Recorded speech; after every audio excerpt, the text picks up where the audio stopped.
This is TJ Jones, the host of the State of the Saints podcast, and the State of the Saints podcast is brought to you by Manscaped.com. Over 2 million men worldwide choose Manscaped for all their below-the-waist needs. For those that loved the Lawnmower 3.0, well, I got news for you.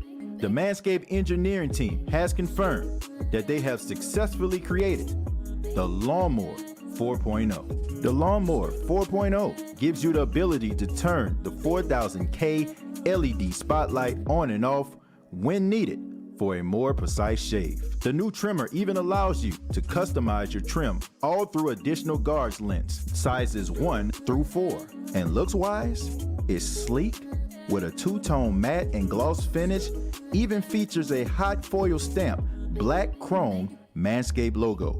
Show your more off loud and proud. Go to manscaped.com, use the promo code State of Saints, and you will save 20% off of the Lawnmower 4.0 as well as other Manscaped items. That's manscaped.com.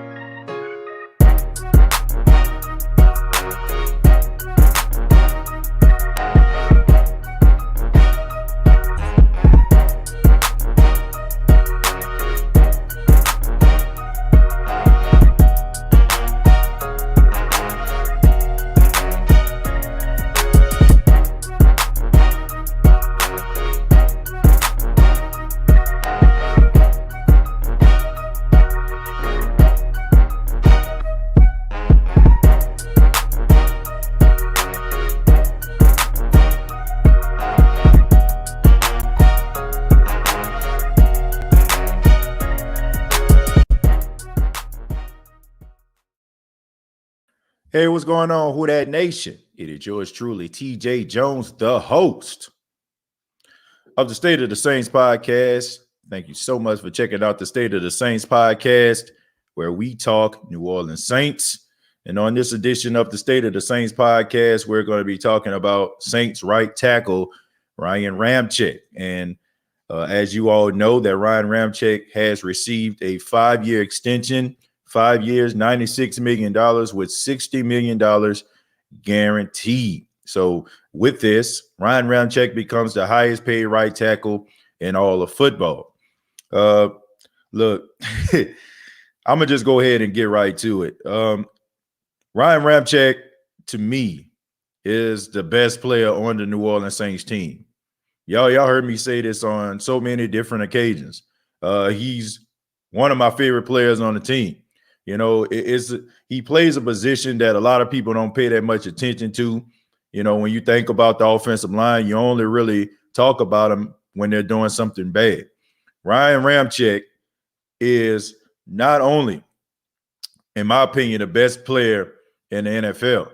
On the New Orleans Saints, but one of the best right tackles in the NFL. I think he is the best right tackle in the NFL. That's just the way that I feel about him. He's a guy that is so consistent. I want y'all to understand this. Ryan Ramczyk is so consistent that nobody pays attention to his success. That's how good this guy is. This guy should be an all-pro every single year. This guy should get Pro Bowl mentions every single year, but he doesn't because he does his job so well. I want to put this into the context. This dude had 1,039 snaps last season, and he only allowed 2 sacks.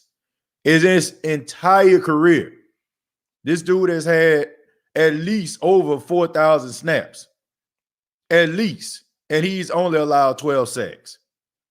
I seen somebody say today that they wasted their money. I'm like, what the hell are you smoking? Ryan Ramczyk, if anybody deserves to get paid, y'all heard me say this on so many occasions. Somebody asked me this the other day. They said, who deserves to get paid first? And I said, Ryan Ramczyk. Because this dude has been the epitome of consistent at his position. And anybody that feels like the Saints wasted their money, you're insane. You're absolutely insane.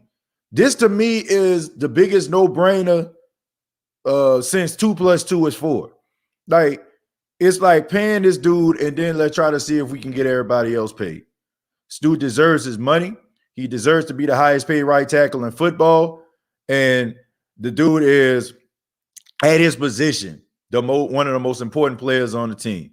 I remember last season, I think he ended up getting hurt. I think he ended up getting concussed and had to leave the game. And they had to put Greenwich in the game. You know what I'm saying? And I'm talking about this dude was out there getting absolutely ran over. I mean, it was to a point where the Saints could no longer run on the right side. That shows you how important Ryan Ramczyk is to this team. This dude deserves his money. Congratulations to him. I ain't got no problem with it. Let's just go ahead and move on. Then you have some people that was talking about the cap. Oh, paying this dude, it exhausts the cap. I need you to know what the salary cap actually is. By extending Ryan Ramczyk, this actually frees up more money for the New Orleans Saints. So now this freed up about $5.5 million for the New Orleans Saints. So that means that they can actually bring somebody in that can contribute to the team this season. And then it's going to change even more once you sign guys like Marcus Williams and Marshawn Lattimore, guys like that. So anybody that's thinking that this is a bad move, I need you to understand what the heck a salary cap actually is and how it works. I'm not the biggest salary cap whiz. I ain't gonna lie to you. I would prefer to have somebody on the show that knows a little bit more about salary cap than me. But I know for a fact that when you sign some of these guys in these extensions, it frees up some money. You know, that's just the way that it is. But Ryan Ramczyk deserves every penny of his money. Won't get no type of backlash from me. If somebody think that I was about to get behind his mic and start yelling and screaming and talking about, oh man, what are they doing? You're wasting your time. Okay, this to me is the biggest no-brainer since the Saints having to re-sign Drew Brees back in the day around 2010. So that's the way I feel about Ryan Ramczyk. I ain't want to waste nobody's time. I just wanted to make sure that I got right into it. But thank you all for checking out the State of the Saints podcast. If you're enjoying the State of the Saints podcast, go ahead and give your boy a thumbs up. Go ahead and let everybody know how much you like the show. Special thank you to all those that have became supporters of the State of the Saints podcast. If you want to become a supporter of the State of the Saints podcast on YouTube as well as Facebook, there's an option on both pages. There's a join link that you can go to where you can become a monthly subscriber of the State of the Saints podcast. And thank you to all those people that donate to the State of the Saints podcast. If you want to donate, you can donate through Super Chats on this episode. All right, but let's go ahead and get into it. Let's start with Jerry. Jerry says Ryan Ramczyk is worth every single penny. I absolutely agree with that. There's some guys that you wonder and you have to guess and be like, should he get paid? Shouldn't he? This is not one of those cases. I want people to understand this, and I'm going to Pro Football Focus. Ryan Ramczyk came into the league in 2017, okay? In 2017, he had 1,038 snaps, okay? And he allowed 3 sacks, okay? In 2018, I'm looking at these stats right now. I apologize, it's loading up really slow. 2018, he had 996 snaps, and he allowed 4 sacks, all right? That's a lot of snaps. In 2019, he had 1,058 snaps and allowed 1 sack. And last year, he had 1,038 snaps and he allowed 2 sacks. So that's a total of 12 sacks over his entire career. And he's had over almost 4,000 snaps, if not 4,000 snaps. So anybody that think that this man don't deserve his money, once again, what the hell are you smoking? Kirkland says money well spent. Jeremiah says Malcolm, Herbert, Marshall, Nelson, Antonio Robbins Jr., Carpenter, Michael Greeley. Okay, I guess he's just giving out some names there. Time to extend Williams and sign Nelson. Yeah, I think I want to say Williams probably going to be next because I feel like it's going to be a little bit of some negotiating to get Marshawn Lattimore. So I'm assuming that Marcus Williams most likely is going to be next. Edward says brick wall Ramczyk. I agree with that. This is literally the best news we could have received as Saints fan, best player on the team. To me, he is. He is the best player on the team to me. I've said this so many times. And like I said, it's the offensive line position. So we don't pay that much attention to them unless they're doing something bad. That's the reason why everybody's favorite offensive lineman is Andrews Pete, because we critique everything that he does, right? But when it comes to Ryan Ramczyk, nobody pays attention to him. And it's all for good reasons. This dude is so good that nobody pays attention to him, not even in the NFL. Like, that's incredible. This dude stay getting snubbed because he's so good. You know, like that's unbelievable. A person so good at their job that nobody pays attention to him.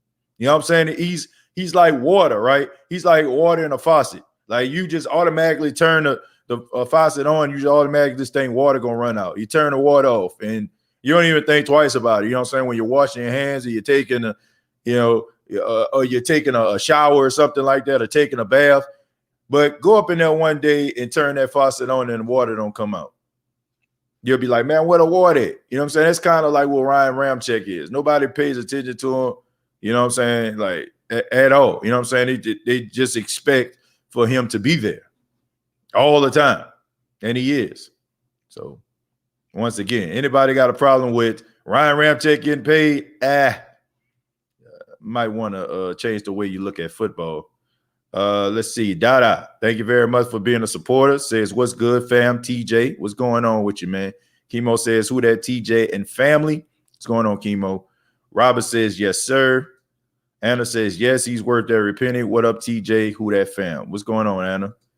Larry says, how you doing, TJ? I'm doing just fine, man. I had a really good day. Really exciting news today. Today I became a member of the South Carolina Broadcasting Association. Yes, that's right. I'm officially a member of the media. So I'm excited about that. I got my media broadcasting association license today. It's been a long journey, man. I started doing broadcasting back in 2011.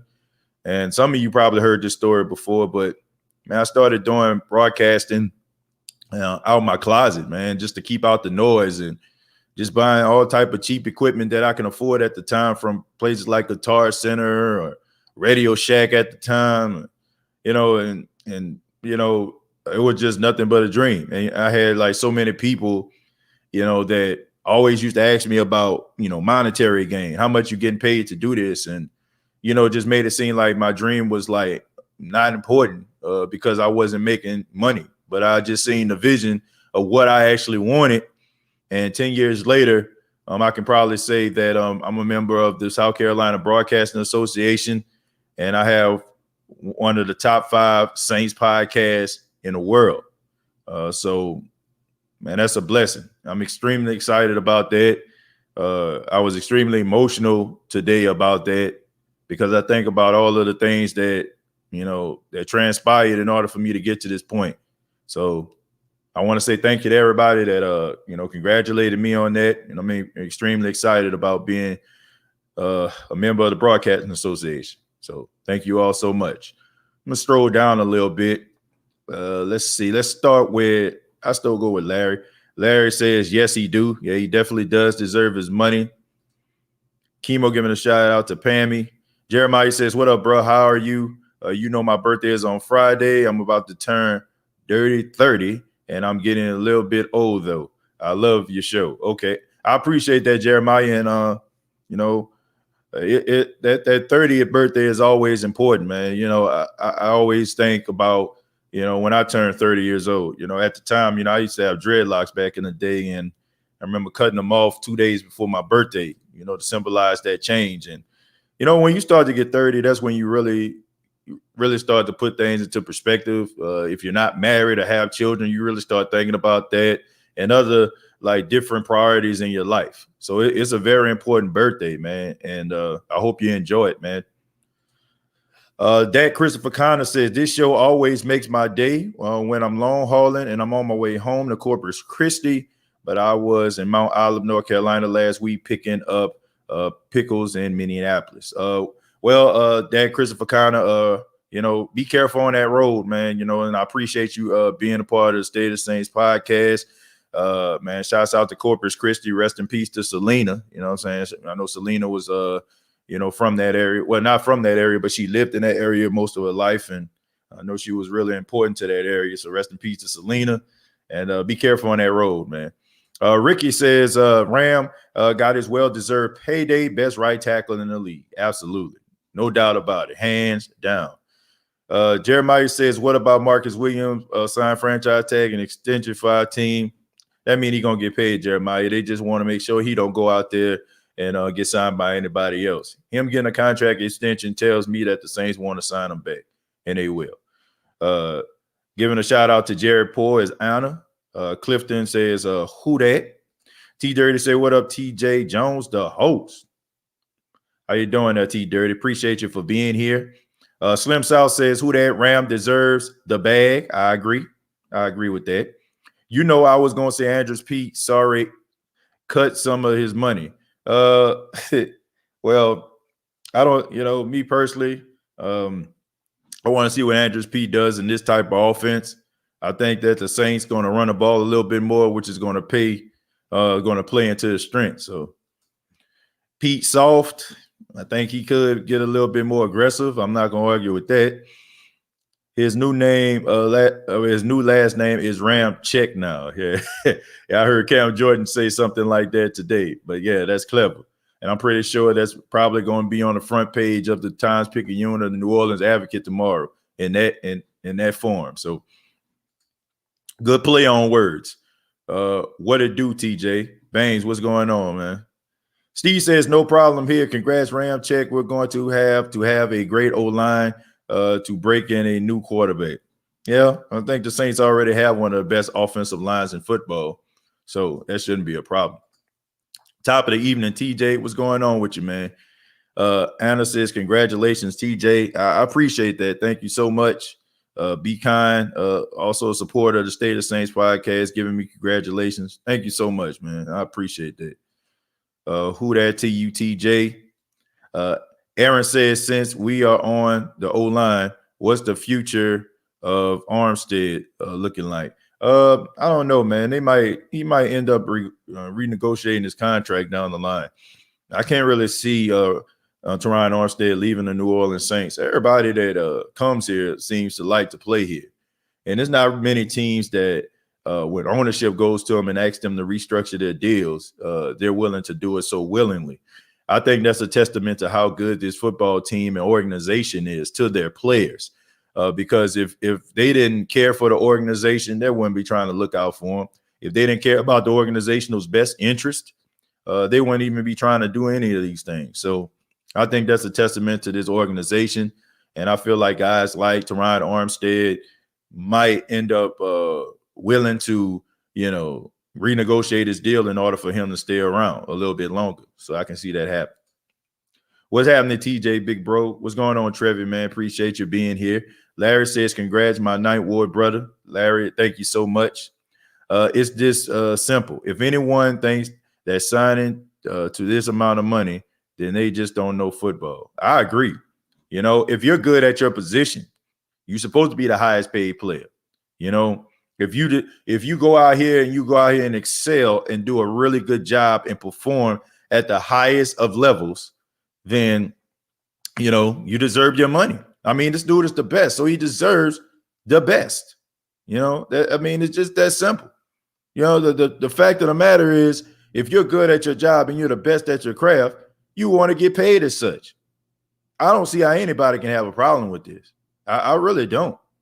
Like, even if you, like last year and you was talking about Alvin Kamara's contract, I can see some pros and cons to that. But this is up there with Drew Brees being signed, like re-signed back in the day. That's what this is to me. But I want to hear from you all tonight. I'm going to go ahead and open up the line, see what you all have to say about the Ryan Ramczyk contract, as well as other things that you may want to discuss. The only thing I ask that you keep your comments to a minimum so we can keep the flow going on the show. I know some people, you got a lot to say and stuff, but we want to make sure that everybody, get an opportunity to express themselves. So going to go ahead and put the link down in the chat. If you want to call in, if you want to chime in, feel free to do so. I would love to hear from you about the Ryan Ramczyk contract situation. All right, so let's go to Mike. Mike says, That signing always saves the Saints $5 million. Great day for the Who Dat Nation. Jameis and Taysom should feel ecstatic. Yeah, they should. It don't get no better than Ryan Ramczyk. My mom said, thank you, Gigatis, for your love and support. Thank you, Mom, for being here. Appreciate that, Mom. After a long day work, I appreciate you stopping by. Armstead has stated recently he wants to retire. He wants to retire state. Well, if he keep playing the way he is, he definitely going to be in Joe Thomas territory. Complex said, I agree. What really turned out our team around was the front office moves of hiring Loomis, Ireland, Fontenot, and Payton. Every great team has to have a great front office. I agree, because players got to be able to want to play for your team, right? And free agents, they want to be able to, look at your team as being appealing. Well, we're gonna go ahead to Quinn. Quinn, what's going on, man? How you doing? What's on, bro? Yeah, what's up, man? We talking Ryan Ramczyk here on the State of Saints podcast. Want to get your take on Ryan Ramczyk's contract? I think that's the best signing we did. Like you said, I think the radio came on. Hold on. No, it's all right, man. But yeah, what I was saying. But yeah, that's like one of the best deals we did. Like you were saying, though, that's actually a good thing. Like you say, bro, we got one of the best O-line out here. Yeah. And the best way to show them and show them your appreciation is by giving them money. You feel me? To make them go even harder. Mm-hmm. So, like you were saying, I think a lot of people love like playing with the Saints, bro. So I think this gonna make the morale better on the team. You know what I'm saying? Especially where everybody else got their contracts coming up. That's gonna look good on their end. You feel what I'm saying? Right. And to that thing we was talking about yesterday, I think somebody we need to look at is KJ Wright. Mm-hmm. I think he'll be a good fit for middle linebacker group. Right. Even if he not, starting as much, he got so much knowledge, especially, and then bruh already his old coach already on the team. You feel what I'm saying? So I feel like that would be a good little connection and stuff right there. But yeah, I think we good, man. I really just can't wait, man. I've been watching. You've seen Jameis been posting lately. He got me excited. I ain't gonna lie to you. Yeah. You know what I'm saying? I hope he come out doing something. I'm getting ready. I'm getting tired of watching basketball. I ain't even gonna hold. Yeah, I mean, I agree with you, Quinn. I'm excited about this season as well. And when you see guys like Ryan Ramczyk getting his money with no problem, like, it just makes you even more excited, man, to know that, most likely some of the other guys like a Marcus Williams, like a Marshawn Lattimore, probably going to end up getting their money with like no problem, man. And that's what you want, man. As a fan of the team, you want to make sure that these negotiations go as smoothly without completely exhausting the checkbook of the team, and they have not. Every signing that they do is going to benefit this team when it comes to the cap this season. So when you're talking about guys like KJ Wright and talking about guys like Richard Sherman and other guys out there like Steven Nelson, you'll be able to afford these guys. And even like you said with KJ Wright, even if it's like on a 1-year deal and you have this guy out here starting, I'm pretty sure around year 2, you'll feel a little bit more comfortable with guys like Pete Warner on your team with a year under his belt, and somebody like Zach Vaughn with an extra year under his belt. So if you decide to move on, you have guys that are more experienced in a defense, and you can move on from them. Move on from there. So I'm excited about the team as well, Quinn. Not gonna lie to you on that. And then I got one more question for you. So you do radio like where you at right now? Like you? Yeah. Hey, how you do that? Because I want to do that. Man, basically, man, I just kind of rose through the ranks, man. I started out doing like broadcasting in Arlington, Texas. I went to broadcasting school. I'm not recommending anybody to do this. There's so many different avenues now. But, I ended up working at a radio station under a promoter's team and writing commercials. And then finally, when I came out here to South Carolina, I started working at the radio station just part-time. I had another job at the time. And once that job, went out of business, because I was a store manager at the time, I just started to do radio full-time. But it was just a commitment, man. I used to put out different videos and podcasts. So my advice to you, man, if you want to go ahead and do it, man, just start yourself a podcast or something that you're really passionate in. Just consistently put the work in. and let it go from there. It's not like how it used to be. Like you had to knock on every door of a radio station and hope that somebody willing to let you come up in there and probably pass out some flyers for a party. I mean, you can actually start broadcasting by just getting a mic from somewhere like Best Buy or some electronic store and get started that way, man. So if you want to do it and you're really passionate about it, that would be my best advice to you. Probably start probably just start a podcast about something that you're extremely passionate about and just consistently put out content. Okay. All right, bet. Appreciate it, bro. Man, good luck to you, man. And thank you, Quinn, for calling in like always, my friend. All right, my man. All right, take it easy. Yeah, man. It's not like how it used to be. When I was just starting out in broadcasting, I mean, you really didn't have all these different podcast platforms. Like you didn't have platforms like this or Anchor FM, and all these Spreaker. You didn't have all this, man. I remember like the first time I started to do radio with someone called Blog Talk Radio. Man, it was me and 2 other guys I went to radio school with. And it was almost like a conference call type radio thing, and people can actually listen online. I mean, they got so many different free streaming networks that you can use, like Podbean, Spreaker, you know what I'm saying? Like if you want to go so many minutes, they're free. Anchor FM is free. And you can, you know what I'm saying? There's so many different ways that you can actually get started. You don't have to worry about, going to a radio station and asking somebody, man, please, I'll do anything. I'll mop the floors. You can actually literally start your broadcasting career by purchasing a $50 microphone. You know what I'm saying? Like that. I mean, it's amazing how far technology has come. But we're going to go to Complex. Complex, what's going on, man? How you doing? What's going on, TJ? Nothing much, man. Thank you for being on the State of the Saints podcast. We're talking about Ryan Ramczyk. What's your thoughts on Ryan Ramczyk getting that contract extension? Yeah, I definitely want to get into that. But real quick, if I could just congratulate you, man, on getting your media credentials. I know that was the grind for you, and certainly happy for you about that, man. Man, I appreciate that, man. Thank you so much. I appreciate it. And, like I said, like you said, man, it's a process. But if you're in love with something, you're passionate about something, you just appreciate every moment of that grind. So yeah, I appreciate that, man. Thank you. No doubt. And if anybody's watching, if y'all don't already follow him on Twitter, man, check that out. So I try to stay active and follow him on Twitter. But let me get to it. Mm-hmm. So Ramczyk, that was a good signing. I feel like a couple other pieces going to fall right after that. Mm-hmm. I think the Saints a little hesitant on Lattimore. They're going to try to see what's going to shake with his situation. I think ultimately he's going to get paid. Right. And then Marcus Williams. Yeah. So. And one last thing, man, I always like to get into this about Jameis Winston. Mm-hmm. If you go back and search Pro Football Reference or Pro Football Focus and go back and look at Jameis through the first 5 years of his career, mm-hmm. his stats are comparable to Manning, Marino, and Favre.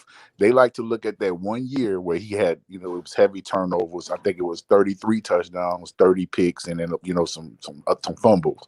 Right. But for any Saints fan who are on the fence about Jameis, stop listening to the narrative of what these people, I don't know what the agenda is, but his overall body of work. Keep in mind, Jameis also had 4 different offensive coordinators since he's been in the league. Right. First, he started with Lovie Smith as his head coach. Mm-hmm. Then they had Dirk Cutter. Yep. And then they had Bruce Arians, right? So I think we should just set back, settle in, and wait. Because I think he's been elite at every single level. He's been at high school, college, and then in the pros. So just sit back, man. I think the dude is a special talent. Now, the only thing I think he's lacking in, man, is Jameis trying to force himself into a leadership role. I think he's been told that a leader has to be, a certain thing, and he's pressing, trying to be that. Jameis needs to sit back, be himself, and it'll show what kind of quarterback he is. Yeah, I agree, man. I don't think that the story of Jameis Winston has been written just yet.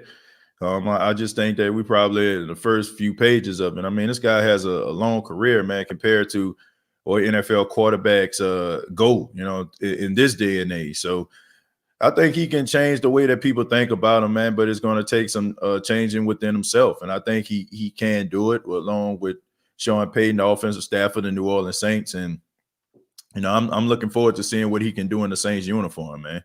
No doubt about that. All right. I appreciate it, TJ. I'm going to get out of the way for somebody else, man.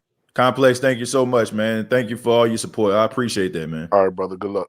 All right, take it easy.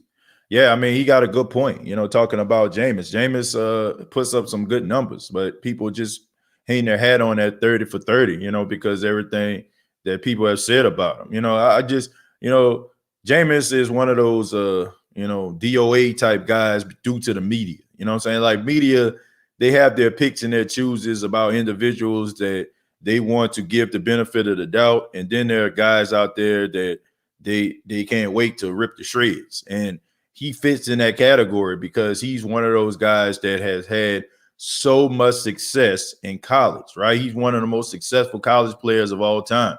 Heisman Trophy winner, winner of the first ever college football playoff national championship, has done so many great things, brought legitimacy back to Florida State. They haven't been relevant since he's left. So when you have a guy that comes into the league first pick overall and he isn't all that he cracked up to be, people just can't wait to, try to destroy it. You know what I'm saying? The guy's image and what people think about him. But I find it very ironic and funny that they had another quarterback that threw about 4 or 5 interceptions in his first playoff game, and he was a first pick overall, and his name is Andrew Luck, and he was a guy that constantly stayed getting hurt, but everybody still looked at him as the chosen one. Andrew Luck struggled with interceptions too, but everybody was willing to give him the benefit of the doubt. I like Andrew Luck, but let's just call a spade here. Gonna go to John. John, what's going on, man? How you doing? John, are you there? Okay, we're going to go ahead and hear John. I guess he's no longer there, having some little connection issues, but feel free to chime in for those that want to talk a little bit about Ryan Ramczyk contract extension. Like I said, the only thing that I asked is, just keep the comments at a minimum so everybody can get opportunity to speak. I would just want to make sure that everybody get opportunity to express themselves here on the State of the Saints podcast. But we're going to go to AD. AD, what's going on? Man, I really thought Ramczyk stood out versus Aaron Donald. I remember they was putting it all on TV. Say that one more time, AD. I'm sorry, I didn't catch the first part of your statement. I think it out when he had to go against Aaron Donald. Right. ESPN was hyping it up, saying right. Aaron Donald was this, Aaron Donald was that. Don't get me wrong, he all that. But right. Ryan Ramczyk, he don't. I said, man, this guy here, he's pretty good. I remember when we drafted him. Mm-hmm. I was like, man, what is Sean Payton doing, man? Like, yeah. Everybody was mad with him. But I ain't gonna lie, he done stepped through every penny he got. Right. Every penny. Now, Pete, I'm kind of iffy about Pete. Hey, Ramczyk, he deserves it, man. I mean, that protection for Jameis. I mean, if we can get another 5,000 yards out of Jameis season, you know what I'm saying? Minus the interception. Yeah. We might have to be on our team. That was a lot of people, they don't talk about. If they take the interception, he would have won MVP that season, man. But I'm just tuning in with you, man. I be seeing you when I'm at work. I can't really talk, man. But I called you tonight, and I just had to say something on him. Yeah, AD, I appreciate that, man. There's some good points that you're making right there. Ryan Ramczyk definitely deserves his money, and I mean, I'm looking forward to seeing what Jameis Winston can do behind a very formidable offensive line. All right, but thank you so much for chiming in. I appreciate it. I appreciate it, man. All right, take it easy. Yeah, shouts out to AD, man. Thank you for calling in, man. I'm gonna read Complex comment. Jameis is going to ball out. He had one of the best starts to a career. Check the stats. They are comparable to Manning, Marino, and Favre. Yeah, Complex just called in. He made that same statement there. Tim says, who that TJ? Now that we've got some money freed up, which corner do we sign? I would try to sign somebody like a Steven Nelson or a Richard Sherman or something like that. Even a DJ Hayden, I wouldn't be too mad at. Just somebody that can come in that's a seasoned veteran to give these guys depth and experience, I wouldn't have an issue with. We're going to go to Dalton. Dalton, what's going on, man? How you doing? I'm doing good. I'm excited. We paid Ryan Ramczyk. He's well-deserved. I mean, the only problem is, I know we got Terran Armstead. I mean, we can't keep it all. I mean, we just got Cesar Ruiz and Eric McCoy, young offensive line. Right. And we also have Andres P, which he can stay healthy. I mean, James Winston, he has no excuse. You know, he had eye surgery. I mean, he's got weapons around him. He got Kamara and Murray as a backfield. So James Winston, he has no excuse anymore. So he better step up when Drew Brees retired. Yeah. You know, I mean, I don't think he has an excuse either. You know, I think all the weapons around him alongside the offensive line, I think he should be able to excel. And we'll see, man. You know, we'll see. It's based on like what he can bring to the table, how focused he is. He's doing all the right things from what I see. So let's just see. I mean, as far as the offensive line, I mean, we don't know, you know, but I will say this: the Saints have an insurance policy, and Landon Taylor, the guy that they signed from Kentucky at the 6th round, I can see him like if something was to happen, they can't get something straight with Ryan Armstead, sliding him to the left tackle position, you know, and he, you know, see what he can do. I mean, he was pretty good at Kentucky. And even though we as Saints fans, sometimes we have to scratch our heads about some of the decisions that they make, Dalton, you know, I think for more times than not over the last 4 years, the guys that they bring in always bring in credibility and make us eat our words. So they do their due diligence in the scouting department to bring in the right pieces to make them successful. So, but yeah, I agree, man. There's very little to no excuses for any quarterback, rather Jameis or Taysom, for them not to be successful in the Saints offense. Yeah. And But also to add to it, though, I mean, we can't. Well, Mike Lattimore, like he's entering his final year. I mean, Marcus Williams, he's on, and he's also another final year. I mean, right. You can't keep both of them. You got to keep one of them unless they franchise tag them. Well, I think Dalton, I think they're gonna keep both of them. You know, and the reason why I feel this way is simple. They had an opportunity to allow Marcus Williams to go test free agency, but they put a franchise tag on him.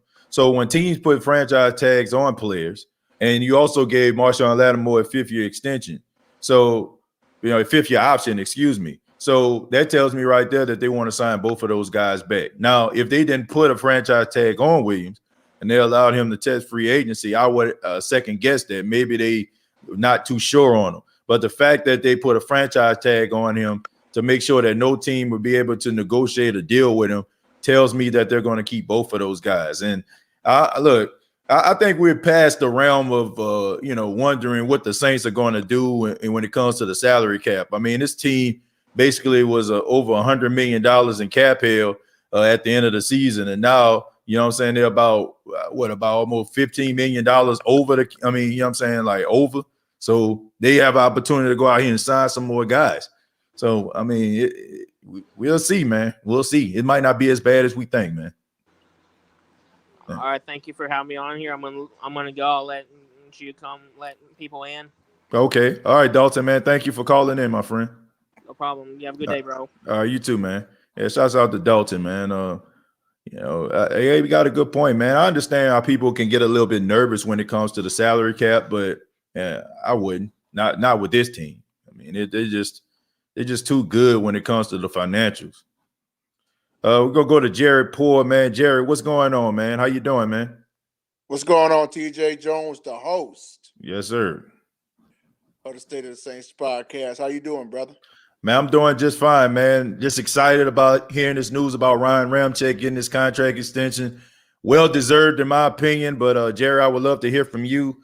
Get your take on Ryan Ramczyk's contract extension. TJ Jones, I love it, man.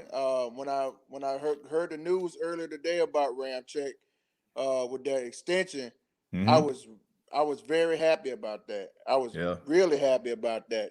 Mm-hmm. And now you know what I'm saying, with Jameis Winston potentially 100% will be QB1 of the New Orleans Saints. Ramczyk is going to continue doing what he do best. Right. And that's protecting the quarterback and creating holes for the running back and doing whatever in that offensive lineman to make this team a whole lot better. Yeah. Because I've been saying it from the whole get-go that this team is going to continue to rise to the occasion, no matter what anybody say. this team is going to continue. Yeah. I think when you have guys that are cornerstone players at each position, I think you just have a recipe for success. No matter if the heart and soul of your team does leave. That's why I'm not as concerned as other Saints fans out there. And I get it. You can't replace Drew Brees as far as the quarterback position. There's only one.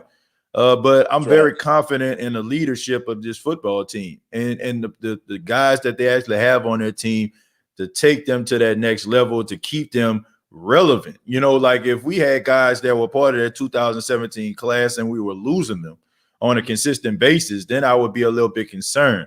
But the fact that you have Kai Harley, the guy that's over accounting, and Mickey Loomis and all these guys making these moves in order to keep some of these core players and not really sacrificing the entire team, it speaks volumes about how well coached, how well organized this team actually is. So I'm not too concerned about that. And when you hear about guys like Ryan Ramczyk deservingly becoming the highest paid right tackle and offensive line, right tackle at it in football, it tells you everything you need to know, man, that this organization is still trying to win it all, man, and they're not trying to rebuild at all. Yeah. But I agree everything what you're saying right there, TJ. I agree everything what you just said, brother.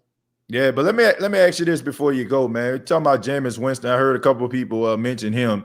But it seems to me, well, it don't seem, he has a really good offensive line. He has a lot of weapons around him. So you said earlier that he is going to be the QB number one, but I never really got your opinion on that. What gives you so much confidence in believing that he will be the starting quarterback of the Saints come 2021? Well, TJ Jones, there's a lot of things that I can mention about this because the whole time everybody was talking about Taysom Hill probably going to take. I said I don't see it, and I understand he did a good job as backing up last year in the 2020 season.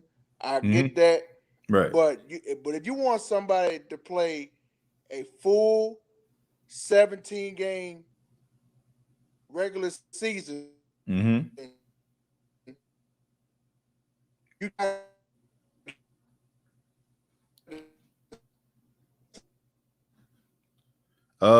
Jerry, having little issues hearing you, man. I think it had a little connection issue.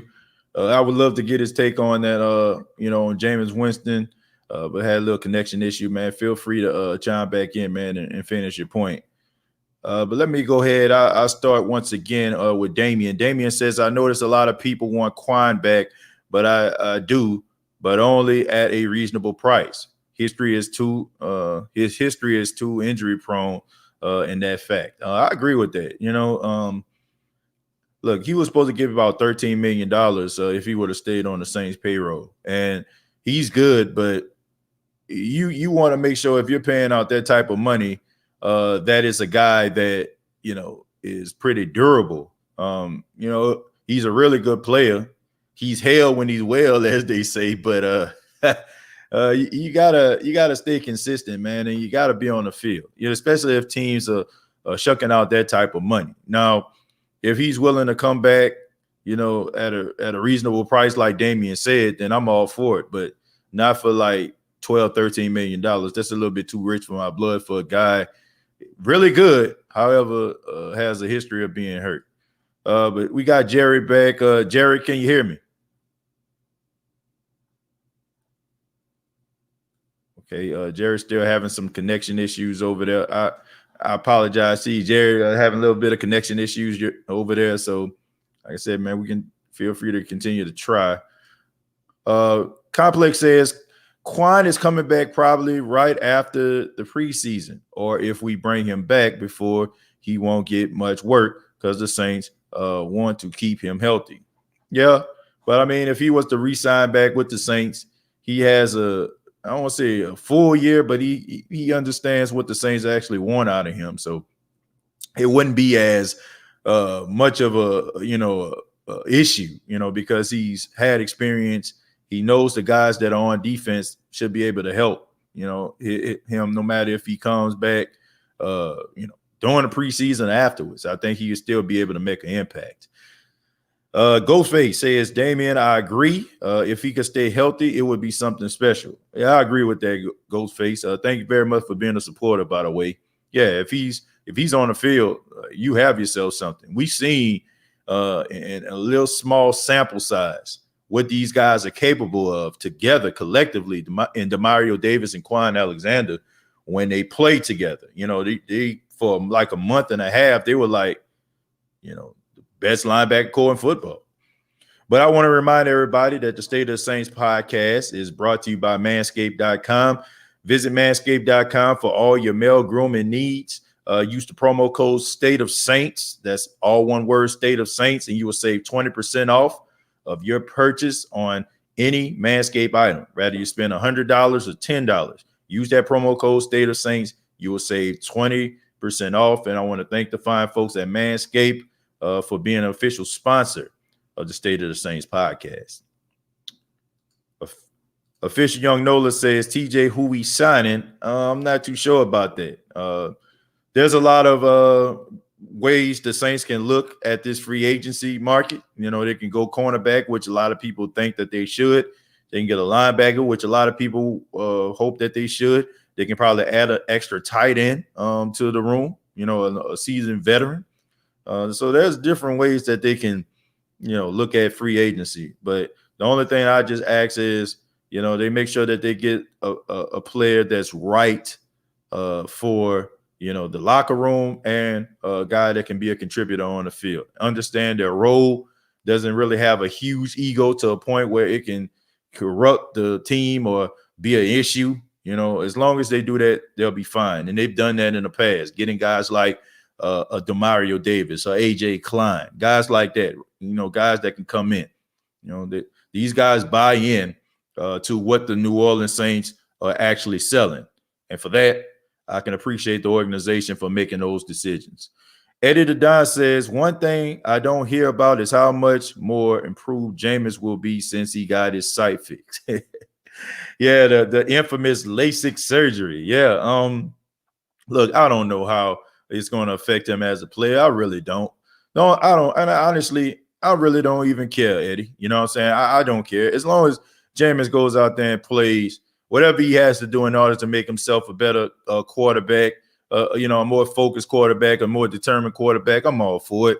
I'm not a Jameis hater. I actually like Jameis a lot. I'm really hoping for his success and him, you know, quieting a lot of his critics. So I feel like a lot of the criticism of Jameis Winston is undeserving, especially when you look at some other quarterbacks that I've seen in the past that, you know, go through some of the same things that he go through, and they get the benefit of the doubt. You know, it doesn't seem like he has. You look at somebody like Sam Darnold, who people are just like, oh, he just played for the Jets. So the Jets are a train wreck of an organization. They don't give Jameis Winston that type of benefit of the doubt. You know, they don't look at Tampa as being a train wreck, which they were before Tom Brady got there. You know, they're not looking at that. You know, they don't give him the benefit of the doubt. I wish they did.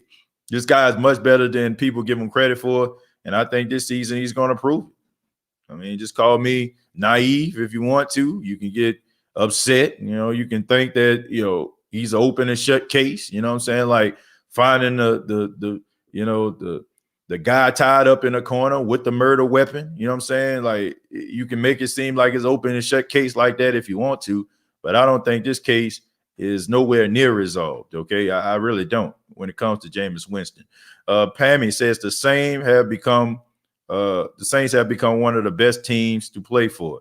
Yeah, Pammy, I agree with that. The Saints have become one of the best teams to play for, and they are one of the most well-respected teams when it comes to players. You know, players love to play for the New Orleans Saints, and they respect the organization, and the organization respect the players. And I think as long as you have an organization like that, you know, you'll be fine.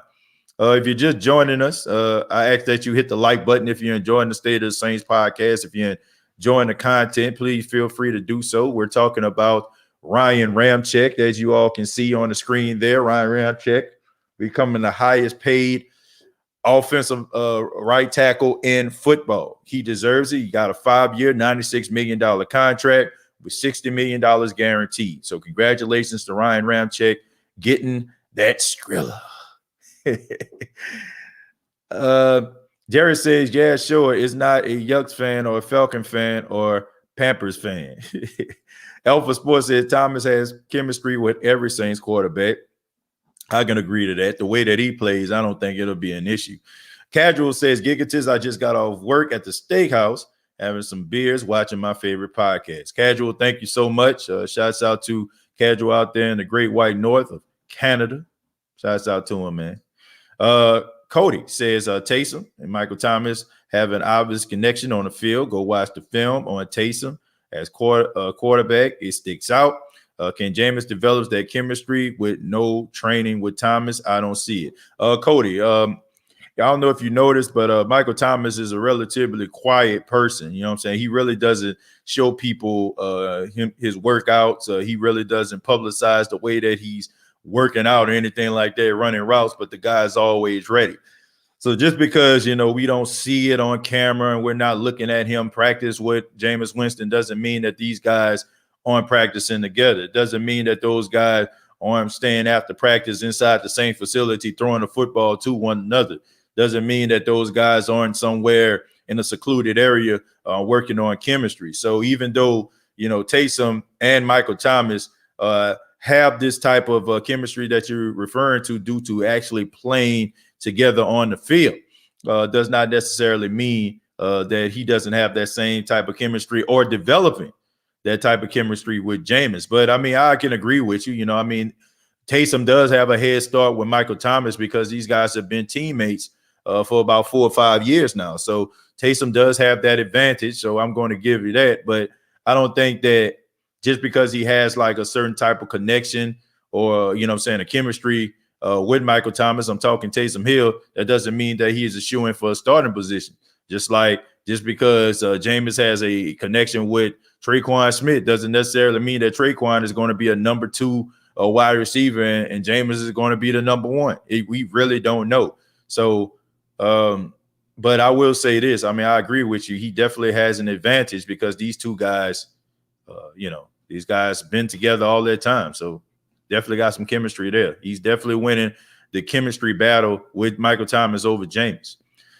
Damian says, I'm really not that concerned at corner. Let everyone else like everyone else, because the past couple of years, the Saints have been plugging in the other spots pretty well.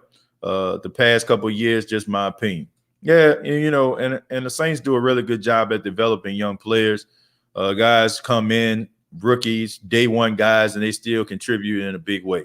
We've seen it with C.J. Gardner-Johnson. We've seen it with Marcus Williams. We've seen it with Marshawn Lattimore. Hell, we've seen it with Ken Crawley. Even though he's not a fan favorite, I mean, his first year, he played pretty formidable at that number 2 cornerback spot. The Saints had a really good 1-2 punch right there. I mean, 2018, I don't know what happened. Maybe, you know, unfortunately, he was reading a little bit of his press clippings and he wasn't too much of a veteran. He was still young in the league and he felt like he was just a shoe-in to be a number 2. And maybe he got a little lax, but they did a really good job developing him, you know, into a formidable corner. So I think the Saints have a really good development factory, you know, getting in these coaches that can come in, that can be good teachers to these guys and good attentive players, guys that get it, guys that eat, sleep, and breathe football and understand these different concepts. You know, when you have smart football players, when you have hungry football players, when you have guys that are willing to run through a wall, you know, for their brother and willing to do anything it takes in order to allow the team to be successful, then you have yourself a really good team and a really good player. So, you know, I mean, I think the Saints do a really good job. So like you, Damian, I'm not really concerned. I understand that, you know, these guys have really no name, you know, not to say that, you know, they do have a name, but when it comes to the realms of the NFL, them being so young, they haven't proven themselves yet. And that makes a lot of people nervous. They rather go with someone that they're comfortable with, that they've seen play at a high level versus a young, inexperienced guy. But sometimes that young, inexperienced guy might have some growing pains, but he might develop into being what you want him to be. Complex says the Saints' vision for Taysom won't change. He will continue to line up all over the field, but sparingly at quarterback. Okay, it's Good point. Interesting. My mom says, let's hit the like button. I agree with you on that one, Mom. But yeah, back to complex comments. Look, I don't know for sure. I have my reservations about who I think is going to be the starter of the New Orleans Saints. But I mean, you really don't know. You don't know until day one. But if he is used in that Swiss Army knife role after this season, I think that Taysom needs to go ahead and embrace it. This is the thing that will keep him in the league well into his 30s. If he goes out there and he plays the quarterback position, and let's just say, for example, he does get the starting job, but unfortunately it doesn't pan out. I mean, then you're never going to get that opportunity again, and probably unless you get a coach like Sean Payton, you're never going to get an opportunity to hit the field as much as you possibly did. So in my opinion, I think Taysom Hill needs to give it that old college try, as we often say here on the State of the Saints podcast. And if it doesn't pan out, not to give up on your dream, but really think about embracing that Swiss Army role. Because, I mean, come on, man, you Swiss Armied your way to $21 million.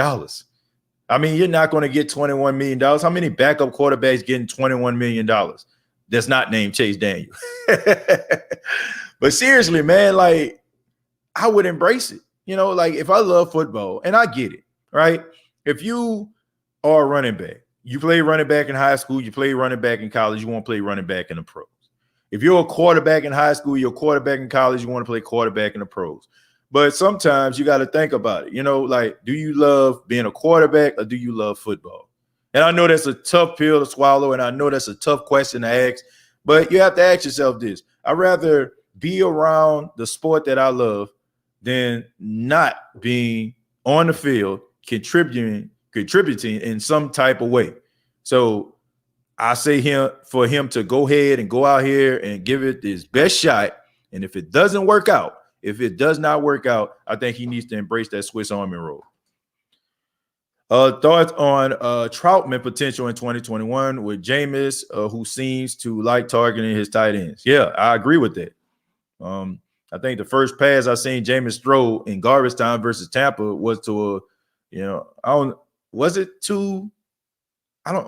to a fullback. I think it was to Mike Burton. And then after that, he threw a pass to Adam Troutman. So yeah, he loves throwing to those tight ends. And those tight ends, if they have good hands, man, they can be good utility blankets. Gabe says, thoughts on the Giants all season and what do you think they are going to look like this season? Gabe, that's a good question, man. All season they did a really good job, in my opinion. I think they did a really good job. They still got James Bradbury over there. They got Kenny Golladay, who I consider a very underrated, very, very underrated wide receiver. He played out there in Detroit for a long time. I think you all are going to be really excited about him. Sterling Shepard, him coming back from injury, playing, being at close to 100%, if not 100%, is going to help. But I don't think anything is too wrong with the Giants. I think, they have to develop Daniel Jones, and Daniel Jones, the light has got to come on for him. I think that's the only thing that's really missing from the Giants is Daniel Jones' ability to go out there and perform week in, week out. Now, Saquon Barkley coming back from injury, being out for the entire season with that knee injury, I think it's going to help Daniel Jones. But Daniel Jones has got to make better decisions at the quarterback position. He's too up and down. He'll go out there, he'll throw a 70-yard bomb, and then the next drive, he'll throw an interception. I look at that game I seen on Monday Night Football when they played against the Tampa Bay Buccaneers. Like that game right there, like they could have easily blew out Tampa. You know what I'm saying? But Daniel Jones with the boneheaded decisions, he kept them in a game. He kept them in a game, man. And that play where he ran the ball like 70-some odd yards, tripped over his own feet. Like sometimes this guy is his own worst enemy. So I think you all have the right coach. You know what I'm saying? I think the players, they play with a lot of passion, a lot of heart. I think that they have what it takes to be a playoff team. Hell, they have what it takes to even win that division. But it all depends on if Daniel Jones goes out there and perform. Like, it's not like how it was last year where you all didn't have a true number one receiver. Kenny Golladay is a number one receiver. and he's going to pay dividends from you signing him. And of course, you know what I'm saying, you have guys that are on your team like Leonard Williams and stuff like that, you know, guys that are really good pass rushers, guys that can get to the quarterback. I mean, you got yourself a secondary with Bradbury, Logan Ryan. There's a lot to be optimistic about in New York, but to me, in my honest opinion, it's about Daniel Jones and what he can do. Daniel Jones is the reason why I feel like you all can't get over that hump because of his inconsistency. Daniel Jones, you can see it in some games. Like, he's a baller. In some games, he'll go out there and he'll ball out. He'll throw about 2 or 3 touchdowns, throw for about 250, 300 yards. And then the next thing you know, like, he throwing 2 and 3 interceptions and costly, and you know what I'm saying, and costing his team the game. Like, you can't play like that, man. You got to be consistent. And him going into his 3rd year, man, the excuses are becoming very, very, you know, I'm pretty sure as a Giant fan, they're becoming tough to swallow, especially like when you're starting to see guys like Lamar Jackson, when you're starting to see guys like Baker Mayfield, you know, guys that, you know, that were around that draft class or in that draft class with him, and they're performing at a higher level than he is. I mean, the Giants, I mean, they spent the 6th pick to get this guy. So, man, I would hope that he would become a better quarterback this season.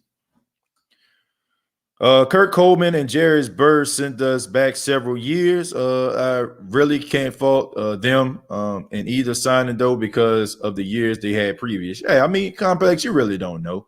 You really don't know how it's going to pan out. What you're trying to do is just put the best pieces in place for your team to be successful.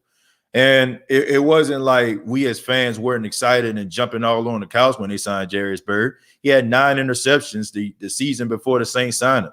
And he was, I think, the #1 free agent, and you know, when the Saints signed him. So I can't say I'm mad. Of course, you know, like, if you go to the car dealership and you see this beautiful blue car, you know what I'm saying, and it's looking all shiny and stuff like that, and you know what I'm saying, like, it looks appealing. You get in the car and you're driving, you know what I'm saying, to get you home, and then all of a sudden you go back out there, you're rubbing your hands because you're all excited about getting back in the car, and it don't start. Like, you know, of course it's going to make you mad. You know what I'm saying? Like, but at that time, when you left that dealership, the only thing you was thinking about is how good you're going to look and how good this blue car looks. Same thing with Jairus Byrd. Like, we thought that it was going to be the answer to a lot of unanswered questions for the New Orleans Saints defensively. It just didn't pan out. I can't knock them for that. You know, I can't knock a team for doing what's in the best interest of the team, you know, I mean, because he really didn't have no injury history like he did. I think the football team has a lot to say about that division. Yeah, but still, man, I mean, they still got issues at quarterback, Damian. You know, Ryan Fitzpatrick, the godfather and the creator of the State of Saints podcast. Look, I like Ryan Fitzpatrick. I think that he's a team player. Every place he goes, teammates love him. But it's a difference between Ryan Fitzpatrick coming in, you know, he's almost like that 6th man, right? You know, like they have the 6th man of the year. Well, Lou Williams, for example, right? Lou Williams had 21 points last night. If you're actually watching the State of the Saints podcast on a Tuesday, well, Wednesday. Yes, Wednesday. You're watching it on a Wednesday. So Lou Williams had 21 points. You know what I'm saying? There's a reason why he's a 3-time 6th man of the year, because as soon as he comes into the game, he's warming up, man. He's hot. You know what I'm saying? And that's the same way I look at with Ryan Fitzpatrick. When, you know what I'm saying, him coming off the bench or him having to start because, you know, for a couple of weeks because their starter is down, he can go out there and ball out. I never really seen Ryan Fitzpatrick perform at a high level in a 16-game season. In this case, a 17-game season in over an 18-week span. And he is up there in age, man. Ryan Fitzpatrick has been in the league for a very long time. I want to see about 37 or 38 years old. So even though I like the football team, I like Ron Rivera, I'm glad that everything is going okay, you know, with his cancer treatment, everything like that that's going on with him. But there's a lot of unanswered questions at the quarterback position. And yes, defensively, I feel like they're going to be much better, but you need somebody that's going to be able to pull that trigger consistently. And they do have some guys on their team that I feel like are some really good playmakers. I'm looking forward to seeing what Gandy Golden can do, the wide receiver out of Liberty. He was injured all last season. He'll be a part of that lineup. I feel like he's going to be really good. You know what I'm saying? The running back position, you know what I'm saying? it seemed like to me like they have some pretty good guys there. And defensively, we know Chase Young can get after the quarterback. But their quarterback position is something that bothers me. Thanks for answering my question. I really appreciate it. It's my first time on the show. Well, Gabe, no problem, man. This is the State of the Saints podcast, but we talk about any other team. If you have a question about your team, you want to hear, perspective from, a fan of the Saints, but I'm a fan of the NFL too, man. If you want that perspective, feel free to chime in anytime, man. I answer questions, that I see it go across the comments, man. If I see them, I answer them. If I don't know, I just say I don't know. But I follow pretty much every team in the NFL. There's not a team I don't think I don't know something about. What worries me is that I know CSP has a thing for Taysom Hill. Coach Sean Payton he's referring to. I just want Jameis to start so bad. Well, we'll see, Ghostface. We'll see. I mean, it's good to have a little bit of competition, man. I know it's a little bit nerve-wracking because this is a very important position, but we'll see. We'll see. Maybe Jameis White start. Taysom might start. Whoever starts, I don't care as long as they win. They get Barkley back. Yeah. Saquon Barkley, I think that would be, I think that'll help him out tremendously. But, they need a better offensive line, though, man. I mean, Saquon be getting them hard yards. It would be nice for him to be able to have an open lane he can run through. A lot of Saquon Barkley yards come off of those big runs. He might get 2 yards, 3 yards, 4 yards, and all of a sudden 74 yards. And he'll end up going over 100 because of that big run that he sprung for. That's what you need, a good offensive line. I think that's something that I think they worked on in offseason too. State of the Saints podcast. TJ, all was going well. I hate it when I get cut off speaking my mind on the Saints. Yeah, Jerry, it happens, man. I mean, look, we all love you here, Jerry, and we appreciate your take. And we heard a little bit of what you had to say, but man, there's plenty of opportunities where we're going to be able to talk to one another and get each other's take, man. But we appreciate you even taking the time out to be on the show. Thank you so much. Like the podcast, ready to see what Winston do. Jay, me too. I want to see what he can do too. I'm withholding my judgment. If Hill quits eating popcorn on the sidelines and then they try to run the football alone with getting the ball out quicker, he'll be dangerous. Steve, that's funny right there. Yeah, he definitely suffers from a strong case of fumbleitis. But Taysom is a lightning bug, man. He's lightning in a bottle when he's on, and when he's rolling downfield, I don't think there's nothing more exciting than watching Taysom lower the boom on the safety or a cornerback. He's a tough football player. You won't ever hear me say that Taysom doesn't try hard. I think he tries extremely hard. But sometimes, it's not always about trying hard. It's about being the best fit for that position. All those guys try hard if you want to be honest with you. What I'm saying? Like for the most part. You might have some lazy players, but, if you're out there playing, starting, for the most part, you're trying hard. I've liked how we use our fullbacks. We're not afraid to throw a pass to them or give them a rushing touchdown. My favorite in recent years has been John Kuhn, I think his name was. Yeah, that's right. John Kuhn, a former Green Bay Packer, a longtime Green Bay Packer before he came to the Saints. Yeah, John Kuhn is definitely, fan favorite everywhere he goes because everybody likes to, when he carries the ball to say, Kuhn. But John Kuhn was a really good fullback.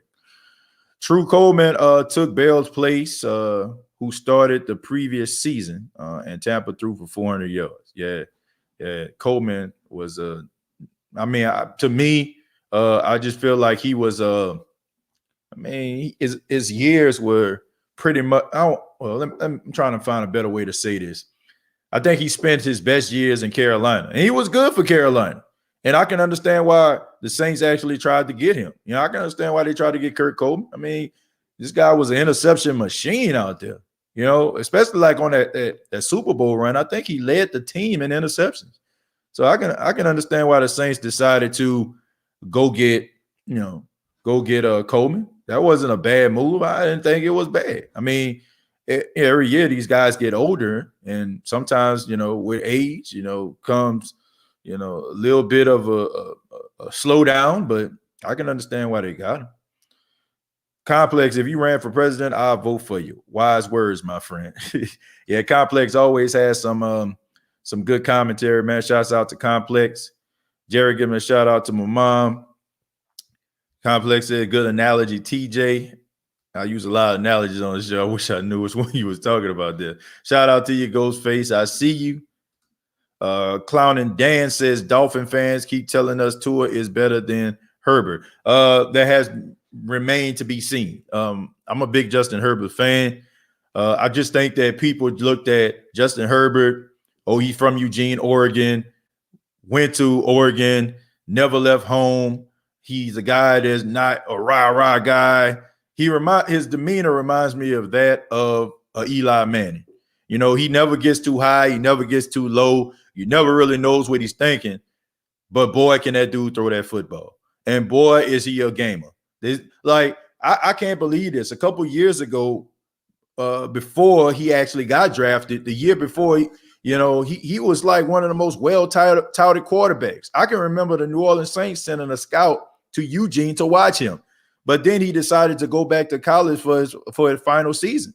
And some people looked at him like, oh, man, well, maybe he don't feel like he was ready. The dude wanted to enjoy his college experience. He wanted to be a kid a little bit longer before people started like critiquing everything that he does. I ain't got no problem with that, man. The dude wanted to finish college. He finished college. That's admirable. I don't think there's nothing wrong with a guy wanting to go out here and enjoy his 4 years of college. A lot of people thought that this guy wasn't a leader because, once again, he wasn't a guy all up in your face. But, boy, can this dude ball out.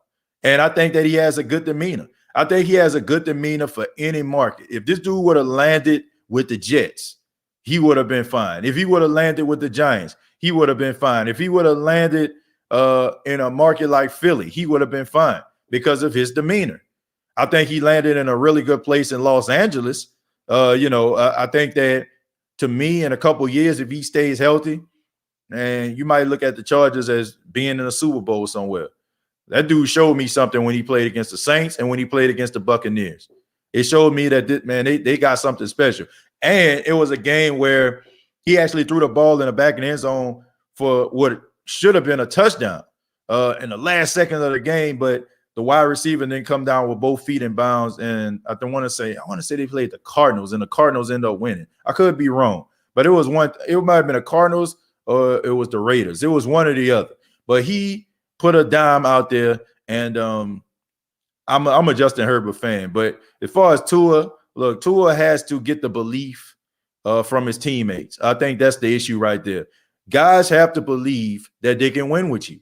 And it's something about Tua Tagovailoa that the Miami Dolphins team doesn't really buy into. Now, Ryan Fitzpatrick was playing really well before he got benched, and that's something that I feel like, Rashard Matthews, when he was on the State of the Saints podcast, alluded to in Miami. He talked about how he felt like he was playing at a higher level. He felt like he was out there putting up his best effort, and he thought he was going to be able to be in that starting rotation. But, of course, around this time, when Jarvis Landry and Devontae Parker first came out, and, of course, these guys are first-round draft picks. They're not going to pick, first-round draft. They're not going to pick you over a first-round draft pick. Of course not, right? You're just a guy with a 6th-round pick or a 7th-round pick. I can't remember what Rashard actually was. You're coming in. You're doing well, but we got more invested in these guys. I'm not going to put – $10 million on a bench because you're out here, and maybe that's the Miami Dolphins way, but it doesn't always work out that way. You know what I'm saying? That's not always winning football. You can't put a square peg into a round hole and expect for it to work. You got to do what's best. And I think that's something that Sean Payton alluded to in an interview that he did. He said sometimes teams make the wrong decision by going with guys they feel like that they drafted high. And it may be a guy that's probably an undrafted free agent that's better than a guy that you drafted. But you're not willing to allow that undrafted free agent to play because you feel like all of your stock and all your money is bought into that draft pick. Can't always be that way. And that's what separates the good teams from the great teams from the teams that ain't never going nowhere. So when it comes to Ryan Fitzpatrick, I think they should have kept him playing because Ryan Fitzpatrick was playing well.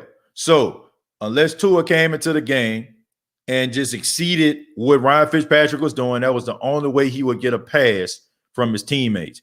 But when teammates starting to see the ball on the ground, they're seeing these passes low, they're not seeing the same type of arm strength, they're not seeing some of the same thing they seen in Ryan, and we were on a roll and we were possibly had opportunity to make the playoffs, then of course guys are going to be mad at that. So he can't blame anybody but themselves. I'm talking about the Dolphins. The Dolphins have to stop getting in their own way, and you have to have the best at that particular time. And it's not to say that Tua won't end up being everything you want him to be, but I just think that he went into an impossible situation by them benching Ryan Fitzpatrick, who all of his teammates like. Now I said that earlier. This guy, people just love Ryan Fitzpatrick. He's a stand-up teammate. You go from that to a guy that a lot of guys aren't sure of, and of course they have this allegiance to Ryan, and they're upset that he got benched because of you. So you better go out there and ball out. And if you don't, then it's going to have situations like what you see in Miami. Latasha says, I feel like what Tom Brady said was 100% facts. These first-round picks sometimes get everything handed to them, and most of the time they're not even worth it. Look at Brady. He was a 6th-round pick, Latasha. But yeah, I get what you're saying. You're absolutely right. A lot of these guys, they never really went through adversity. And sometimes, and y'all know how it goes sometimes, man. Adversity can sometimes make you stronger. Now, I'm not saying that you have to go through adversity all the time, but when you go through adversity, you have a level of appreciation for when things start to happen and go your way, right? You look at people, if I can use the example, somebody like Pierre Thomas, right? You know what I'm saying? Like Pierre Thomas is a lunch pail type guy, right? He's a lunch pail type guy. You know what I'm saying? No matter who came up in here, Pierre Thomas was willing to compete, and he always saw the field. And it seemed like the Saints always were trying to find somebody to replace Pierre, but he was like, bring it on. I'm ready to compete. And every single year we've seen Pierre hit the field. And sometimes when you have those first-round picks, I look at somebody like a Vince Young, Matt Leinart, guys like that, guys that were first-round draft picks, and they had everything coming to them. Matt Leinart, a well-respected USC Trojan, national champion, Heisman Trophy winner, all these different accolades, right? You know what I'm saying? Was a winner, and then he goes to Arizona, and for the first time in his career, people are criticizing him to the max about how he's performing. Somebody like Vince Young, probably went to the University of Texas, grew up in the Houston area, everything coming to him. Recruiters at his front door telling him how great he is. He goes to the University of Texas. They tell him how great he is. He single-handedly brings a national championship, putting over 400 yards of total offense on his leg and arm, bringing a national championship to Texas. And all of a sudden, you go, you come to the Tennessee Titans, and yeah, you have a good season, but people expect it for you to perform every single year. And if you don't know how to react to it. Oh, you know what I'm saying? You got to be a leader. You can't be out here at the strip club. You can't be going to the club and, you staying out all night, not paying attention to the playbook. Guys don't know how to react to that because their whole entire life, they've been told how great they are. But that guy that's probably that 6th, 7th round pick, they looking at that sheet every single day after practice, making sure that they didn't get cut. And when they don't get cut, they trying to go back the next day to try to up the ante to become better. So, yeah, I do feel like sometimes those first-round picks, take the NFL and NBA and MLB for granted. But you can't, because there's another guy out there is hungry, and they will take your spot if you allow them to. I should start a campaign. Barkley CPOTY comeback player of the year. Okay, we'll see, man. Saquon is really good. He's a leader. He deserves that C on his chest. He's a guy that's a superstar, and he's humble. Can't go wrong with that. Can't go wrong with that at all. I'm gonna read a few more, and then we're gonna get up out of here. I want to make sure. Scroll down a little bit. I'll be ripping them says, don't nobody allowed to sell whoopee cushions except me. Talking about Josh. I'll be ripping them. Always good for a laugh. Latasha says those first round picks don't be the best players on the team. If you take a look back, most of the greatest picks were late first round picks or late first round picks. Yeah. Yeah. I don't think that just because you're a first pick overall or, top 5 pick don't mean that you're just going to be the best player at your position. You know what I mean? These guys scout these guys, and at that particular time, they're the best. So, of course, they're going to get the attention, but it doesn't always mean that it's going to pan out the way that you want it to. You know what I mean? Heart and passion and a willingness to do anything that it takes to, be the best version of yourself, the best player that you can be is always going to put guys in that elite round, and sometimes those picks that come in early, the first 5 picks or whatever, sometimes those guys don't get it. I mean, it's amazing. I mean, you wake up one morning, might have $100, $200 in your bank account, probably less than that. You go from that to having $10, $12 million in the bank, $20 million if you're like a first pick overall. Man, you have to make a decision about what type of person, what type of player that you're going to be, how you're going to treat people, because at this particular time of your career and you're making a certain amount of money to a point where you might find yourself feeling like you don't need anybody. So, sometimes those players are willing to be humble enough in order for them to be an upstanding teammate and a leader in their community. And then there's other times where guys like Jamarcus Russell walk into a meeting room and throw $1 bills and make it rain, and don't get any better than what they were in LSU. 2 words, Alex Arma, watch and see. Yeah, I'm looking forward to seeing what he can do. Excuse the typos, TJ. Type something and the phone type something else. Yeah, the power of T9. Latasha, I got you though. I understand what you're saying. If I understand, I try to make those corrections. I understand that when you type in, you got a good point. You're trying to make sure that you don't get rid of it and don't pop out of your head. You try to type it real fast. I completely understand that. I've been there on so many different occasions. Complex says, shout out to Jared Poor. Hope you enjoy. Leo Munt. Leo your month, my guy. Who that? I guess that's what you're saying. Leo's your month. Y'all awesome. Ghostface. Josh says it's time for some chemotherapy, which is good because I've had a hard day. Shouts out to you, Josh, man. Thank you for being here. That would be a great podcast name if Chemo ever, decides to start a podcast. That would be dope right there. Josh coming through, giving Chemo ideas whenever he decides to come up with a podcast. RJ Mason says, hey, TJ, how you think our record will be this year? I'm thinking about maybe like 11-6. I think the Saints are going to win 11 games. Who that Saints Nation, black and gold? I bleed. RJ Mason, I think we all echo your sentiments. Maybe a few people in here, probably fans of other teams, but I think we all can agree. We're all card-carrying members of the Who Dat Nation. Smallville, thank you very much for the $5. Says, Who Dat TJ?